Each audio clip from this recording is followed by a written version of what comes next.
We so appreciate you for being here, Brett.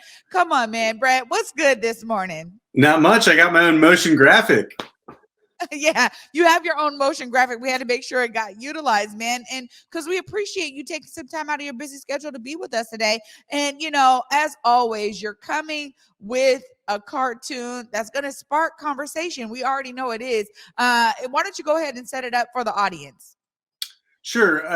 As it usually does, most of my cartoons come from just seeing something in the local news that's so infuriating that I feel like I have to address it in some way. So this was last week's cartoon, and it was basically this idea that you've been seeing all this coverage of like 3rd and Pine, it's insanity, or 12th and Jackson, things are going crazy.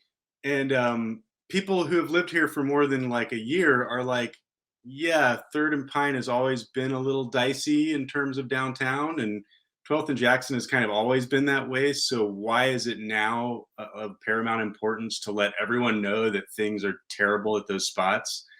And then, of course, if you dig a little deeper, you also see that there's like even more of a backstory to like what exactly happened to certain like crime corners and such, that isn't necessarily just that a bunch of like crime zombies converged upon them. It's that like things happened, on a much higher level due to capitalism that create these conditions. So I think that's probably way too much backstory, but yeah, I'll walk you through the cartoon. No, I think that was just enough, Brett. So right now we'll go ahead and have you walk us through it. I appreciate the backstory, and I think particularly because we are dealing with a city where we see a lot of influx of transplants, people coming from all over. It's good for them to understand that history. This is something that may be known to a lot of Seattleites, but not so much to those who are just now coming into the area and who have maybe some of those ideas that they're seeing kind of hit major media or some of these other kind of outside media outlets, whether it be social media or whatever accounts they're following. So some of that is really needed in terms of context. Go ahead and walk us through it, Brett. Okay. I'm downtown at the NanoClouder building where the company says it's leaving due to crime concerns. There have been numerous broadcasts like that. Excuse me, do you have any idea what you're talking about? NanoClouder moved here just 4 years ago, displacing a beloved mom and pop sandwich shop on the ground floor. Then they got bought out by a private equity firm that laid off 70% of their employees. Then COVID hit and they switched to work from home.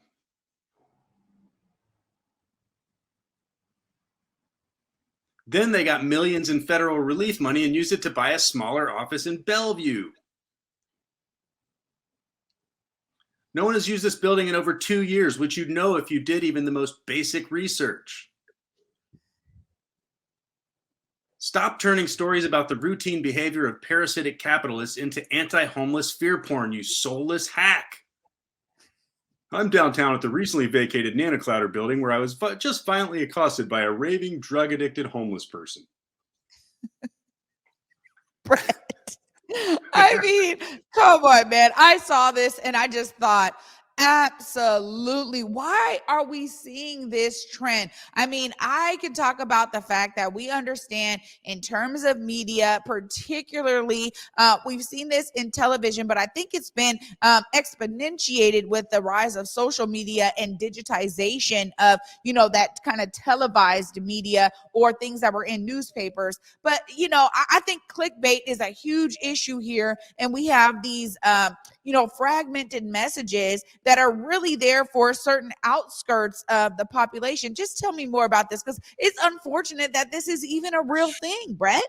I mean, the other point in there is that we've been in a pandemic for a few years now, and what we're seeing is the storyline, the story arc of like the reaction to the 2020 George Floyd protests kind of ramming home with this new right-wing storyline that like Democrat-run cities are like burning hellholes. And so now what you're seeing is that everything that is the result of COVID, like businesses leaving downtown, for example, because there's no people working in the office buildings to buy their soup or whatever. Now they're blaming that on like the people who wanted to defund the police. So it's like this lawless city tried to defund the police department, and now look at it, it's like scourged with crime and fire. And we're just seeing the convergence of like multiple storylines, all of which are like part of a concerted effort by the national right wing, sort of media puke funnel, just being used to lash out at whoever is the victim du jour, whether it's like the Black Lives Matter protesters demanding police accountability, and now their hands are tied and they don't have any money anymore, and now all this crime is running rampant. Obviously, we know that like SPD was never defunded at all. So like it's just and then of course the scary thing is like it's not surprising that local news broadcasters will kind of trumpet these storylines of like crime and sensationalism. What's scary is that our elected officials like the mayor like are going along with it, and they're saying, yeah, we've got to take care of all these crime corners. I mean, Bruce Harrell knows that there's always been crime downtown, and 3rd and Pine, that's nothing new, or 12th and Jackson are the ones like that. He literally like days after Jonathan Cho and some of these other newscasters did broadcasts from there, he showed up and said, we're going to clean it up. So he's like playing into this whole narrative, which is ultimately a part of this larger right wing, cities are hellholes, Democrats defunded the police, etc. And it just, sometimes you hear this stuff and it just washes over you, and you're like, I can't believe the media disinformation landscape we live in here. Obviously that's why I have a lot of love for you guys and the South Seattle Emerald and anyone else that's actually trying to like deconstruct these narratives that aren't necessarily true, and aren't people that live here don't necessarily, yeah, crime is bad, but like I can think of other times when, crime didn't just start last year, Yeah, that's exactly the point there, Brett. And I really appreciate, your approach to the work that you do, because it's so necessary. I mean, we're talking about the fact that, again, you just mentioned it right there, all of these different narratives kind of converging, so to speak, into something that's now this massive array of disinformation. And people have to understand, too, there's a difference between misinformation and disinformation. Disinformation is intentional, right? It's as if the people that are weaving these messages actually understand that that's not the case, but there's a large amount of people who don't understand that, right? And so when they hear these narratives,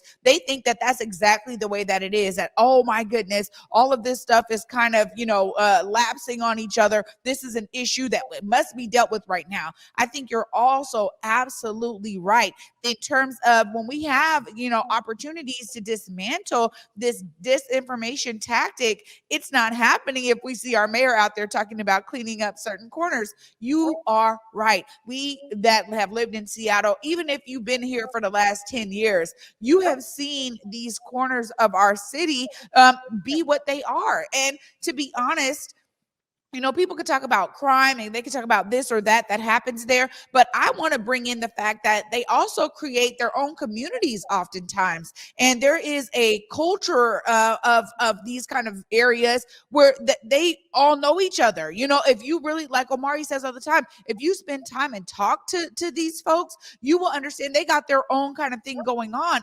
And it's one of those things where I always think about the unaffordability of a city and how it also generates the opportunity for these kinds of hubs to be that much more created. I mean, so there is a wide variety of kind of responsibility and accountability here. And unfortunately, I see that these narratives are being strung together by people who are not spending any time at all on these streets to understand a lot of those nuanced dynamics, Brett.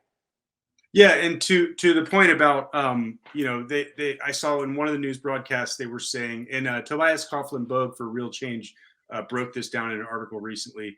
They were saying like Amazon is pulling out of this building because the crime's just so bad. And then when you actually go back and research it, even like Google for 5 minutes, you realize like that office building has been empty because of COVID and everyone's working from home, and they haven't made everyone come back yet. There's no there was no one there to get crimed on anyways. Like they were working from home.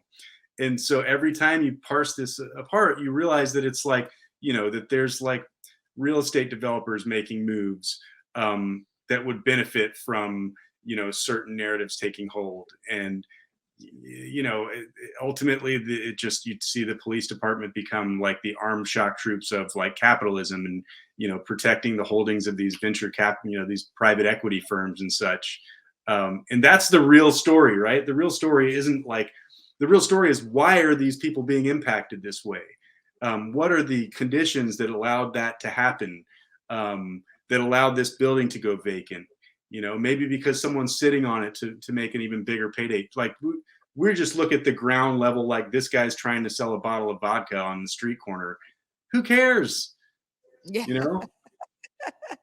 This is exactly what I'm talking about. I think in the larger scope of things, these things are, now have a magnifying lens on them, right? Where it's like, oh my goodness, they're this massive. But really, these are things that we've been dealing with. I grew up in the Central District. I was dealing with this kind of stuff my entire life. I have seen it over and over again, whether it was on Yesler, whether it moved down to Jackson and it migrates over here to Union. I've seen this stuff. So the ideas of coming in and cleaning up the city, actually, as we've heard from people that are dealing with these folks in these kind of tent cities and encampments, they're just moving from one place to another. It's the same people. So whether you go and you move them over here and you clean up 12th and Jackson, you're cleaning it up.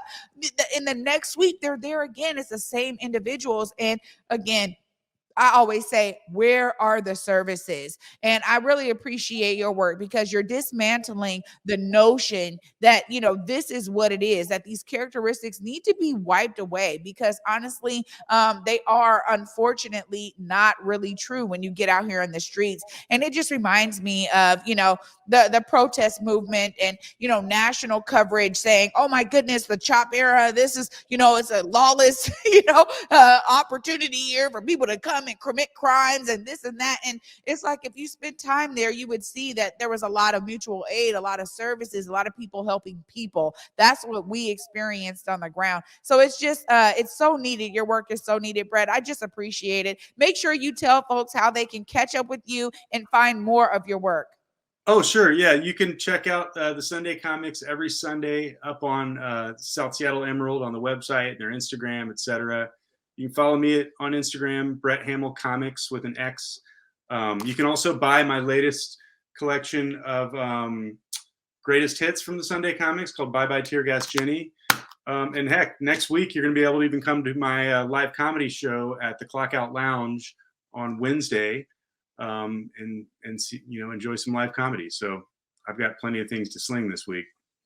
Amazing, Brett. Thank you so much for being here, and shout out to you and your comedy show. I know you're going to kill it, bro. Great work. We so appreciate you joining us today.